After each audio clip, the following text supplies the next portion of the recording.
Alright everyone, got another unboxing coming your way today, this time with the TurboGrafx-16 Mini. I never owned a TurboGrafx, ever. I've only played one TurboGrafx game, and that's Street Fighter 2, so the announcement of the Mini was pretty exciting for me. I've met a lot of people lately that absolutely adore the PC Engine TurboGrafx-16, its game library. I've never been the most interested in a lot of games that are included in TurboGrafx. One of the reasons why I still haven't picked one up. It just doesn't have franchises that I know, so I haven't ever tried them. So I figured with the Mini, it's a good place to hop in, finally get an understanding of TurboGrafx-16 with some curated games lists. And honestly, this thing's pretty cool. It has over 50 games between English and Japanese releases. Not a bad starting ground, and honestly, this box is really cool, very reminiscent of original TurboGrafx-16 boxes that I've seen. It is missing, like, the people's faces over in this area, I guess, but still, pretty freaking cool. And the next generation badge that they got going right here, I remember seeing this in magazines, and I never realized it was a TurboGrafx thing. Like, that's, it's pretty cool to me. But yeah, this thing's a little bit larger than most of the mini boxes have been so far. It's a little bit bigger than the Genesis mini box. But then again, the TurboGrafx-16 was a larger-than-life console for the day, so I guess it makes sense. But anyway, so inside the box, we're supposed to get the TurboGrafx-16 Mini, one controller, HDMI, and power cords. So let's go ahead and open it up and take a look. There is a nice, convenient opener side here, so you don't have to wonder which side you need to open. It's pretty self-explained here. Gotta love it. And maybe I can open it. I can open boxes, I swear. I don't know, maybe I can open boxes. It's being a lot harder than it should. Okay, so... oh, wow. This is the nicest mini box I've opened yet. And holy crap, this thing is massive. Okay, so we've got instructions. We'll look at those in a second. But holy crap. This is massive. Like, this is the biggest mini to date. Look at this thing. That is huge. That is monstrous. Like that. Holy crap. That's so big. How can they call this a mini? It is so big. Oh my gosh. That is amazing. Like, I'm actually really loving this. It's so massive. Okay, so channel 3-4 switch, that would have been right there. Antenna switch, power button, so oh, that's cool. It even has the hue card lock. Like, look at this. So when you would turn on a TurboGrafx, it would lock the hue card into place. So this still does that, even though you can't put hue cards in. That would have been a really cool addition to this one if they'd still made it so it could read the hue cards, but I mean, that's not the point of the Mini, so why would they do that? And then there are 2 USB ports on the front for hooking up your controllers. There's only one included with the TurboGrafx-16 Mini, but you could buy other ones from like 8BitDo now, and the Retrobit Sega Genesis controllers work on this guy too, so that is what I will be using for my additional inputs if I ever decide to play this 2-player. But yeah, this thing is massive, and it's so awesome. Alright, so this is where the AV port was originally, I believe. It's just a big gaping hole right now. And it looks like you can... okay, that's cool. So that port removes on the original, and that's where you would hook in the expansion slots, like the CD. Okay, and then... alright, so that's where the HDMI cable is. You can see that right here. We got HDMI, and then underneath here is USB power. So that's a little odd. And then, which way does it go? Yeah, that's weird. So, like, you can have this on with, like, HDMI hooked up, but that's going to be weird for power. Because you'd have to route the power cable out the same hole as HDMI. That's kind of a tight angle. Like, I'm not sure that's going to fit very well, and I don't want to have to keep track of this thing if I keep this hooked up. Like, I don't have any PC Engine stuff, so I was planning on keeping this hooked up. Alright, well, we'll give that a shot in just a second. But this thing is massive. I freaking love it. Like, as far as the aesthetic department goes, this is a winner so far, but I don't know. We'll have to see about that power. Put that down for a second. Let's go ahead and look at what else is in here. So, next up we have a standard HDMI cord. I'm not even going to bother opening that because we all know what HDMI is. And then we have, next is a TurboGrafx controller. And I've never seen one in person. So D-pad is interesting. Yeah, it's semi-rocker style, but Super Nintendo style at the same time. Select run, 1 and 2 buttons. And then there is different turbo switches. That's one thing I thought was interesting about TurboGrafx, is that the controllers did include turbo modes built into them. So, if there were games like Mega Man on TurboGrafx, I would have loved this, since I can't really mash with my thumb anymore. I'm getting old, guys. Getting old, my thumb's wearing out on me. But, yeah, very NES-style controller with turbo built in. And then, of course, the TurboGrafx also had a 6-button controller that came out later. And for games that support it, if any do on the Mini, that's what I would be using the 6-button Genesis pad for. So, interesting. Really cool to finally see, like, an official TurboGrafx-16 controller. Very light, very... Buttons feel good, but the D-pad sounds kind of hollow. This will be interesting to test with. Alright, last up we have... power. Okay. Alright, so let's go ahead and see if we can't get this hooked up and get that back port closed, because again, I really just do not want to have to keep track of that back panel. So if I can somehow get all of this hooked up, put that back panel back on, that would be ideal. And it's set up perfectly for the HDMI port, but I don't know about this yet. Alright, so here we go. Power. And it's so weird too, like, why didn't they just include a... They have a cutout going out this way for it, but why couldn't they have one on this side to go out with the HDMI? It's the side that this is on, so why didn't they do that? Very weird. Alright, so... which way does it go? It goes like this, okay. Alright, so that's not too bad to get hooked up there.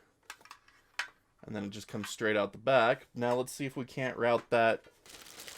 out the same port as HDMI right now. So I'm going to open up the HDMI cable, because I'm actually out of HDMI cables finally. Never thought this day would come, but here we are. It's not too bad. It's like 4 feet HDMI cable right here. Maybe 5. And that will just plug into the back. And now we're going to... Ooh, okay, so we have to route both cords through the plastic shell. Okay, there we go. And now that we have those routed, we can just kind of push it, and that does... It does work. It's not too much of a bend on the USB cable, so I don't feel too uncomfortable with that. And yeah, latches in. Okay, there we go. So you can have both cords hooked up and the back panel on. So there we go. Works out well.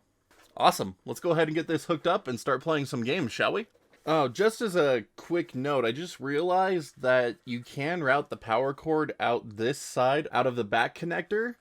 And so when you have it, there is a line run you could do here that'll send it right out to this side port. But that goes the opposite direction of where my power supply for this thing is going to be, so I'm going to stick with my HDMI and power cord coming out of the same hole here. Like, there's not enough of a bend there to make me worried about it. And it'll ensure that it can reach my USB power supply. So, works out better for me this way, but I wanted to correct that there is a hole here that you can route power through.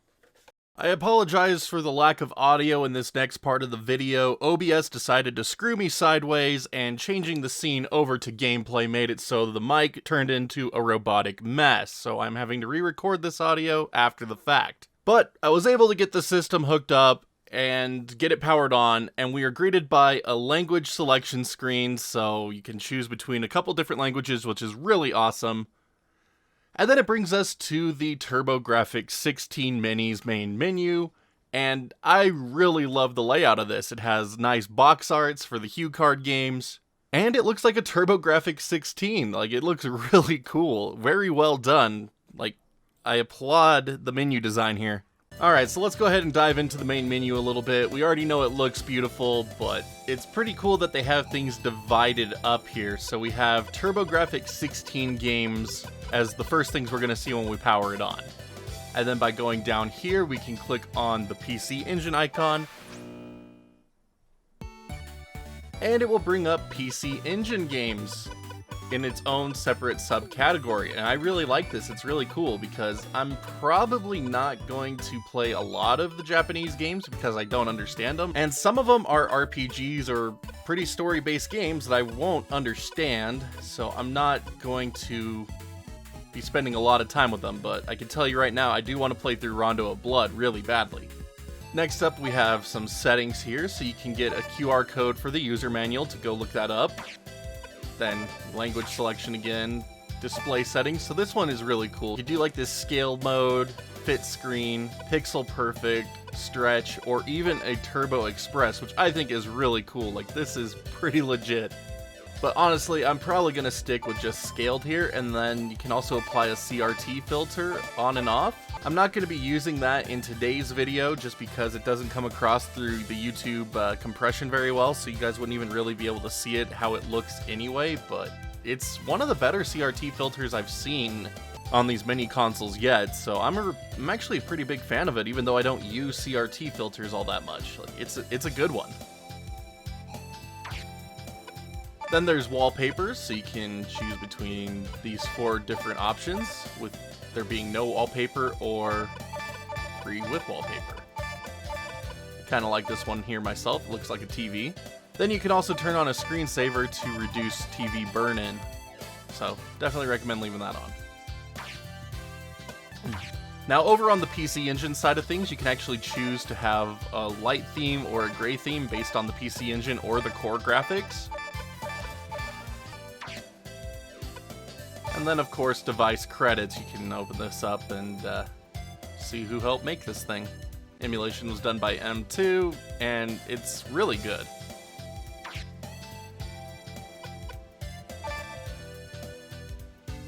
Alright, so that's basically the menu here. Let's go ahead and hop into some gameplay, because this is freaking awesome. Gonna load up some R-Type here, and it inserts a HuCard into the system to load it up. Like, that's super cool to me. Now, one of the greatest things about the TurboGrafx-16 controller having these built-in turbo buttons is it makes shmups really easy. Now, in R-Type you can charge your shot, but for little guys like this, like, just being able to spam them, I just love it. And I've never actually played the TurboGrafx-16 version of R-Type, and I'm actually really liking this. And sucking at it at the same time, don't worry about it. This runs really smooth, sounds great, and I'm not really noticing any input lag. I'm not the most susceptible to that stuff in the first place. Other people out there are, but this feels very solid to me. And even though I was concerned about the D-pad on this controller, it's handling very well so far, so I'm not feeling as concerned as I was. And at any point you can hold select and run, and it brings up this quick menu, and you can save and load states as well as go back to the main menu, or just go back to the game, and if you press select you can reset games. So there we go. And if you have any save states in your games, it will have that back port cover on the TurboGrafx-16 icon down there. That's pretty cool. Also down there, you can see if your game supports 1 or 2 players. It'll have a 2 next to the controller. Or 5 in case of Bomberman 93. Holy crap. I might need to explore that at some point in the future. Get a USB hub and hook up 5 controllers to this thing. But yeah, there we go. 2-player, 2-player, another 5-player. Wow, a lot of 5-player TurboGrafx games. That's insane. 3-player. Well, that's cool. So one of the things that had me most excited about the TurboGrafx Mini, not only is it giving me a chance to check out a lot of TurboGrafx-16 games that I never have been able to try out before, but there are these PC Engine games. I mean, like I said, I probably won't play a few of them just because they are in Japanese and I have no way of understanding that, but there's still some great additions in here that you can play easily, like Gradius, Ninja Gaiden, Salamander, Superstar Soldiers. Like, there's good things in here. And then, again, the inclusion of Rondo of Blood is just absolutely phenomenal. This game alone makes the TurboGrafx Mini worth purchasing in my mind. I mean, it's $150 by itself. And not only that, you get all of these other great games, including Snatcher. Another cool thing that was pointed out to me about the Mini by Arcade Ren, Generational Gamer, and a few other people was that there are hidden games included on this system that you can access by holding the select button, and one of those is the original Gradius. If you just start the game normally, you get the PC Engine version. If you hold down select and then start the game, you get an arcade version of Gradius. So the same thing goes with Fantasy Zone and also Salamander. Another cool little Easter egg about Salamander, if you press the select button twice, and you hear that little chime, and then press run, you get to play a hidden game of Force Gear. But that's not all. If you press select 3 times, get 2 chimes and then run the game, you get a hidden version of Twin Bee. When you load up a CD-ROM system, you also get this awesomely cool boot animation. I just think it looks so sick. I'm also super happy that I finally have a way to play Rondo of Blood without having to spring for a real system and actually pay for the game, because again, this game is just so expensive. And even though I'm not a fan of like linear Castlevania games as much, like this is a really cool Castlevania game so far. Like, it handles so much better than Castlevania 4 or Bloodlines on Super Nintendo or Genesis. And it was, of course, the direct predecessor story-wise to Symphony of the Night, which is just really cool being able to finally play this storyline. Now, up to this point, I've put about 2 hours worth of testing into the TurboGrafx-16 Mini because I did have to come in and re-record some stuff. I'm sorry that I'm not covering a lot of different games in video right now. I had a lot more in the original run, but OBS screwed up the recording, so I don't have as much this time around, but just wanted to cover the basics. With the 2 hours of testing, I haven't really come across any emulation issues. I haven't noticed any sound glitches, any frame rate drops that don't seem like they are caused by the game itself. And again, input latency has been really good. I'm not noticing anything personally. Of course, you will know if you're more susceptible to that than others. But overall, my first impressions of the system are very solid. I'm enjoying being able to play Castlevania quite a bit. I've already made it about 3 levels in. I couldn't stop playing it. I'm really bad at it, but that's okay. You get better as you play things. But I'm just excited that I can actually play some of these games. Again, like, I've never been able to play them. They're franchises I'm not that familiar with. So it's all relatively new experiences for me, and that's what has me the most excited about owning this system finally, and the fact that M2 seems to have done an amazing job with the emulation. I'm hoping that a hack for the TurboGrafx-16 Mini comes out and I can dump the games and kind of compare them between a PC emulator and the Mini itself, just to really deep dive it, but that'll come in time, I'm sure. But as for now, I don't think I could really be happier. I mean, the TurboGrafx-16 Mini was a bit on the expensive side at $100, but considering the vast amount of games you're getting and the fact that some of them are really expensive like Rondo of Blood, it kind of makes up for that price point. The included controller also isn't terrible. I'm actually a pretty big fan of it so far. It's been handling games great, the D-pad isn't as terrible as I thought it would be, the turbo buttons are nice, and if I do want to use something else, I can just plug in the Retrobit, Genesis, or Saturn controllers, and it will work fine. Now, by no means of the imagination is this a full review, but based on these first impressions, if you were on the fence about picking up this system, I say go for it. It's handling really well, and there's some really cool things on here, so if you're curious and you are wanting to spend the money on it, like, I say go for it. But that's going to do it for today. It has been a ton of fun checking out the TurboGrafx-16 Mini. I'm happy to have it as part of my arsenal of gaming and look forward to exploring it further as we move on. Time permitting, I might even do a full review of the system, but again, that would take a lot of time and I'm not going to promise that to you guys just because I do get a lot of projects that pop up that have a lot more time demanding than something I buy myself, so it's all going to be dependent on that, so honestly, don't hold your breath, but it might be something we see in the future. But thank you so much as always for watching today's video. I cannot express enough gratitude to each and every one of you for continuing to support the channel by watching videos, commenting, hanging out in streams, anything like that. It makes a huge difference and keeps the channel growing so I can help support my family, and just huge thank you to all of you for that. So if you haven't already, make sure you hit that sub button, that like-dislike button, just depending how much you like today's first look at the TurboGrafx Mini 16. And if you'd like to further help support the channel, you can always click that join button here on YouTube, or check out that Patreon link in the bottom right-hand corner of the screen. For as little as $1 a month, you can help support the channel, which in turn allows me to make more content just like this, because I will actually be able to get more things to check out without relying on outside contracts. As always, I am grateful for your consideration, and for those of you who have already done so, thank you so incredibly much for your generosity. Like, I can never express enough gratitude to each and every one of you. You guys are what made this video here today possible. So, thank you so much for that. But until next time, stay awesome, and we will see you all back next video.